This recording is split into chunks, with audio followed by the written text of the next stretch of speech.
Yeah, a lot of these discussions have been contentious. In fact, the board was supposed to vote on these service changes 2 weeks ago in their August 12th meeting. But after a lot of debate and some changes to the original proposal, they tabled that discussion until today. So here's what's currently on the table right now. DART is backing away from some of the most controversial cuts, especially to paratransit. That was the number one concern at a public hearing last month, and the agency says that service will stay intact. Same goes for GoLink in South Dallas and the Trinity Railway Express schedule.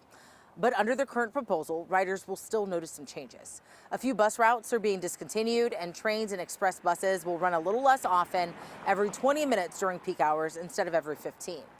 The reason this is happening all comes down to money. After months of tense negotiations with the cities that fund DART, like Plano, Carrollton, and Richardson, the agency agreed to set aside 5% of its annual sales tax revenue for what's called the General Mobility Program. That money lets those cities pay for their own transportation projects, not just DART services.